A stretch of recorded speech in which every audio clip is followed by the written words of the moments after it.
Welcome to Bhavitha Santosh economy app. ఈ app ద్వారా రాబోయే గ్రూప్ 1 to 3 నోటిఫికేషన్స్కి గాను ఎకానమీ లైవ్ క్లాసెస్ కండక్ట్ చేయడం జరుగుతుంది. ఎవరైతే ఎకానమీలో టాప్ స్కోర్ సాధించాలి అనుకుంటున్నారో ఖచ్చితంగా భవితా సంతోష్ ఎకానమీ యాప్ను పర్చేస్ చేసేయండి. అలాగే ఛానల్ని సబ్స్క్రైబ్ చేసుకోండి.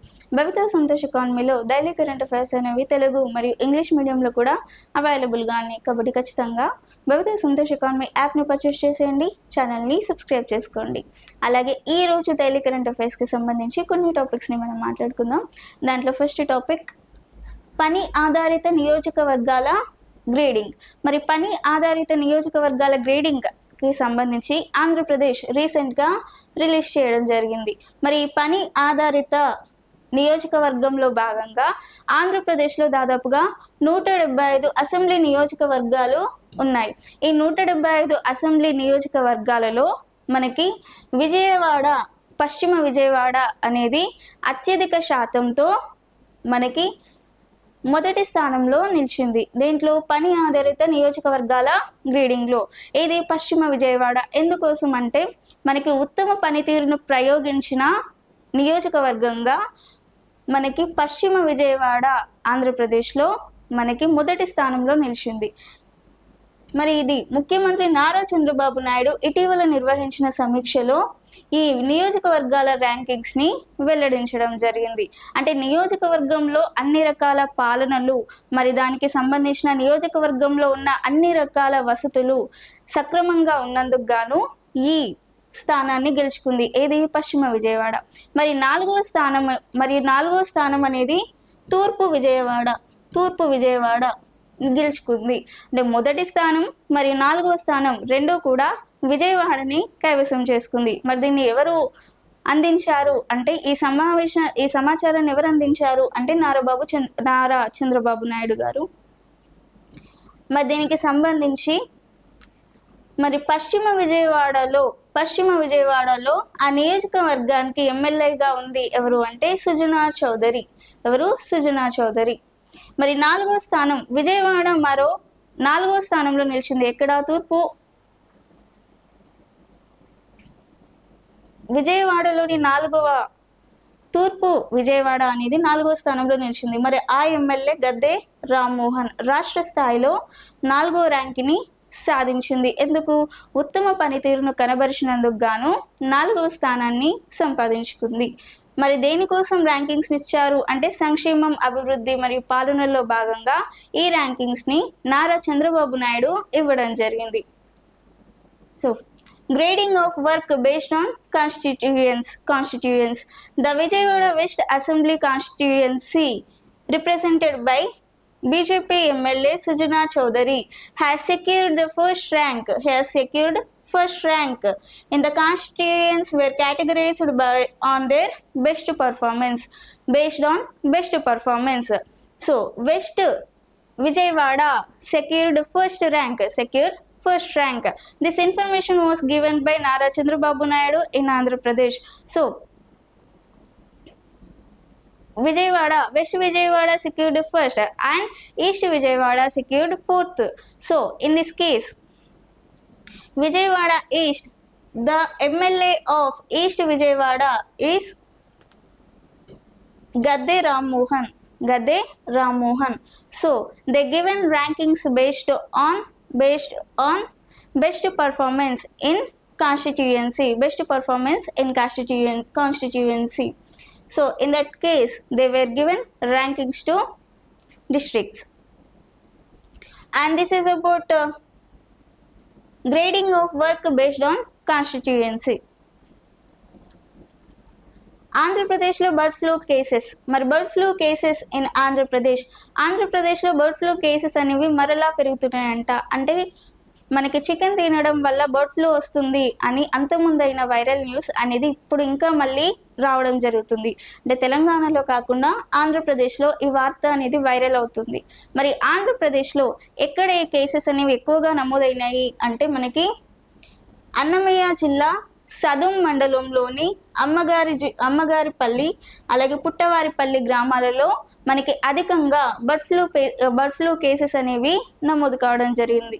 ఈ బర్డ్ ఫ్లూ కేసెస్ అనేవి మనకి చికెన్ ఎక్కువగా తినడం వలన మరి చికెన్కి సంక్రమించే ఒక వ్యాధి అని చెప్పవచ్చు. అంటే చికెన్స్కి అంటే కోళ్ళకు వచ్చే వ్యాధి, దీన్ని బర్డ్ ఫ్లూ అంటారు. దీనికి ఇచ్చే టీకా H5N1 అని చెప్పొచ్చు. మరి బర్డ్ ఫ్లూస్ అనేవి మనకి దాదాపుగా 20,000 నుండి 28,000 వరకు కోళ్ళు మరణించడం జరిగింది. ఈ బర్డ్ ఫ్లూ సోకి చాలా వరకు కోళ్ళు మరణించడం జరిగింది, 20 నుండి 28,000 వరకు. అండ్ చాలామంది ప్రజలు హాస్పిటల్లో పాలు కావడం జరుగుతుంది. ఎక్కడ? ఆంధ్రప్రదేశ్లో. పశుసంవర్ధక శాఖ మంత్రి కింజన్ అచ్చెన్నాయుడు నేతృత్వంలో ప్రభుత్వం ర్యాపిడ్ రెస్పాన్స్ టీంలను రంగంలోకి తీసుకురావడం జరిగింది. ఎందుకంటే మనకి ఏవైతే కోళ్ళు వ్యాధి సోకిన కోళ్ళు ఏవైతే ఉన్నాయో వాటిని గుర్తించి వాటిని చంపే ప్రయత్నం చేస్తున్నారు. ఎందుకంటే వాటి వల్ల వేరే కోళ్ళు కూడా ఎఫెక్ట్ అయ్యే ఛాన్సెస్ ఉంది. కాబట్టి ర్యాపిడ్ రెస్పాన్స్ టీమ్ని తీసుకొచ్చి ఈ కోళ్ళ దగ్గర ఉన్న ఈ బర్డ్ ఫ్లూ కేసెస్ని తగ్గించే ప్రయత్నం చేయడం జరుగుతుంది. So, Andhra Pradeshlo bird flu cases in Andhra Pradesh. In February 2026, Andhra Pradesh has been placed on high alert following the confirmation of bird flu cases the southern districts. So, in these cases, Annamaya districts cases were confirmed in Ammagaripalli and Puttavaripalli villages. The cases were confirmed in Ammavaripalli and Puttavaripalli in Annamaya district. So, in this case, sudden rapid response teams has been deployed to perform scientific culling and deep burial infected birds. So, this is about bird flu cases in Andhra Pradesh, and most cases were occurred in Annamaya districts, and lot of hens were died due to bird flu. Around 20 to 28 birds were died during this bird flu cases. మీ భూమి మీ హక్కు pattadar pass పుస్తకాలు పంపిణీ. మరి మీ భూమి మీ హక్కు కార్యక్రమంలో భాగంగా మనకి ఆంధ్రప్రదేశ్ సీఎం నారా చంద్రబాబు నాయుడు పట్టాదార్ పాస్ బుక్కులని పంచడం జరిగింది, లేదంటే పంపిణీ చేయడం జరిగింది. మరి మీ భూమి మీ హక్కు పట్టాదారు పాస్బుక్లు ఏవైతే ఉన్నాయో, అంటే గతంలో ఉన్న అధికారులు ఎవరైతే ఉన్నారో ఆ అధికారుల ఫేస్ చిత్రాలని తీసేసి నూతనంగా ముఖాలను తీసుకొచ్చి, అలాగే నూతనంగా QR కోడ్లతో సహా ఈ మీ భూమి మీ హక్కుకి సంబంధించి పట్టాదారు పాస్బుక్లని అందించడం జరిగింది. మరి ఇందులో భాగంగా ఇది ఒక అప్డేటెడ్ వర్షన్ పాస్బుక్స్ అని చెప్పుకోవచ్చు. దీన్ని ఎవరు? నారా చంద్రబాబు నాయుడు దీన్ని ప్రారంభించడం జరిగింది. సో ఇన్ ఆంధ్రప్రదేశ్ మీ భూమి మీ హక్కు programme provides farmers with updated Pattadar passbooks featuring the official state emblem. These new books have replaced previous versions and included enhanced security features like QR codes for instant verification via mobile scanning. మీ భూమి మీ హక్కు పట్టాదార్ passbook distribution. This is about. Next BIOFACH 2026. మరి బయోఫాక్ 2026 అనేది మనకి ప్రపంచంలోనే అతిపెద్ద సేంద్రియ ఆహార ప్రదర్శన అని చెప్పుకోవచ్చు. సేంద్రియ ఆహార ప్రదర్శన. మరి ఇది ఫిబ్రవరి 2026లో జర్మనీలోని నూరెంబర్గ్లో నిర్వహించబడుతుంది. ఇది ఏంటి బయోఫాక్ అనేది? ఇది అతిపెద్ద సేంద్రియ ఆహార ప్రదర్శన బయోఫాక్ అనేది. మరి బయోఫాక్ అనేది జర్మనీలోని ఎగ్జిబిషన్ సెంటర్ నూరెంబర్గ్లో నిర్వహించబడుతుంది. ఎక్కడి నుంచి ఎప్పటి వరకు అంటే ఫిబ్రవరి 10th నుంచి ఫిబ్రవరి 13th వరకు జర్మనీలో నిర్వహించబడుతుంది. మరి ఇది దేనికోసం అంటే మనకి సేంద్రియ ఆహారాల గురించి ప్రయోజనాలను తెలిపే ఉద్దేశంతో దీనిని ప్రదర్శింపజేస్తారు. మరి బయోఫాక్ 2026 అనేది భారతదేశం కంట్రీ ఆఫ్ ది ఇయర్గా ఎంపిక కావడం జరిగింది. అంటే సేంద్రియ ఉత్పత్తిలో భాగంగా సేంద్రియ ఉత్పత్తిలో ప్రయోజనాలను తెలిపే ఉద్దేశంతో ఏర్పాటు చేసిన ప్రదర్శన అని చెప్పొచ్చు. మరి దీనికోసం ఇది భారతదేశం కంట్రీ ఆఫ్ ది ఇయర్గా ఎంపిక కావడం జరిగింది. So BioFact 2026 is the world's leading trade fair for organic food, currently taking place from February 10 to February 13, 2026. So it will be conducted in Exhibition Center Nuremberg in Germany. So from February 10 to February 13.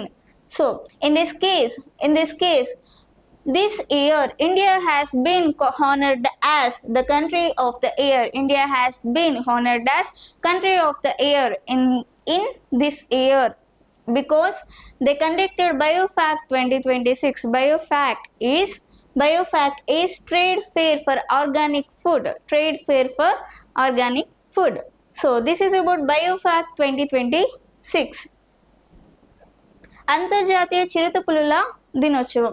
మరి international leopard day February 10. So International Leopard Day was celebrated every year on February 10th. So why? Because the celebration is for protection of Arabian leopard and also for their for protection of Arabian leopard and also raise the awareness on the people for Arabian leopards. So this International Leopards Day was celebrated and announced by United Nations General Assembly on 2023 onwards. So it was declared or announced by United Nations General Assembly on June 2023 onwards. So in that case, International Leopard Day was celebrated every year on February 10. It was announced by United Nations General Assembly. So మనకి అంతర్జాతీయ Arabian చిరుతపులుల దినోత్సవం అనేది ప్రతి సంవత్సరం February 10న జరుపుకుంటాం. మరి ఎందుకోసం అంటే ఈ అరేబియన్ చిరుతపులులను సంరక్షించడం, వారిని రక్షించడం, అలాగే వాటిపై ప్రజలలో అవగాహనను పెంపొందించే ఉద్దేశంతో మనకి ప్రతి సంవత్సరం February 10న అంతర్జాతీయ పులుల దినోత్సవాన్ని జరుపుకుంటాం. మీ అంతర్జాతీయ పులుల దినోత్సవాన్ని February 10న జరుపుకోవాలని చెప్పింది ఎవరు అంటే మనకి ఐక్యరాజ్య సమితి చెప్పిన విధంగా మనం జరుపుకుంటాం. మరి ఐక్యరాజ్య సమితి 2023 జూన్ నుంచి మనకి అంతర్జాతీయ చిరుత పులుల దినోత్సవాన్ని జరుపుకోవాలి అని చెప్పి వివరించడం జరిగింది. మరి అప్పటి నుంచి 2023 నుంచి మనకి పులుల దినోత్సవాన్ని February 10 నాడు జరుపుకుంటాం. అంతర్జాతీయ మహిళలు మరియు బాలికల దినోత్సవం. మరి అంతర్జాతీయ మహిళలు బాలికల దినోత్సవాన్ని మనం ప్రతి సంవత్సరం February 11 నాడు జరుపుకుంటాం. మరి February 11న ఎప్పటి నుంచి జరుపుకుంటాం అంటే మనకు 2015 నుంచి జరుపుకుంటాం.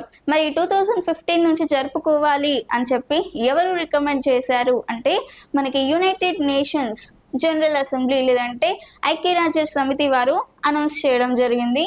మరి international women's and girls day February 11th was conducted in every year from 2015 onwards, conducted every year on February 11th from 2011 onwards.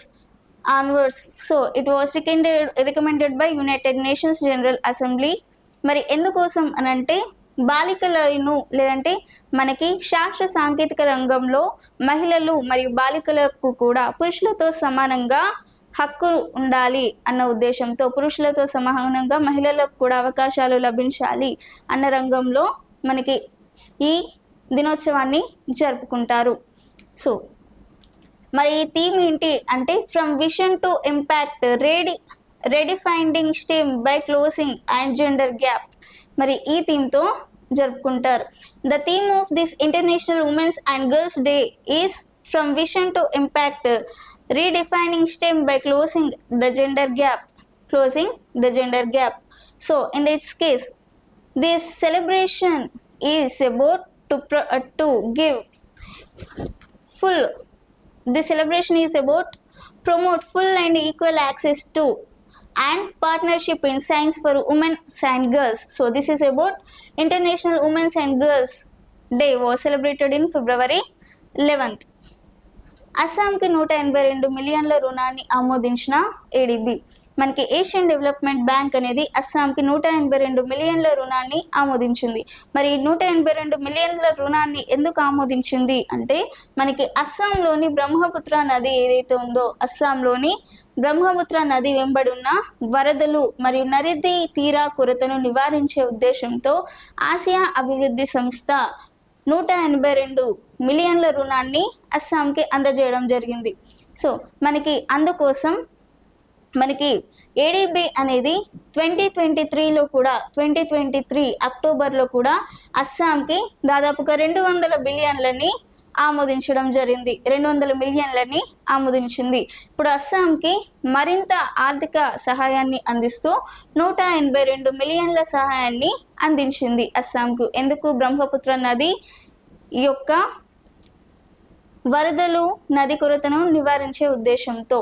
On February 10th, 2026, the Asian Development Bank approved additional 182 million land to enhance Assam resilience against flooding and riverbank erosion along the Brahmaputra River.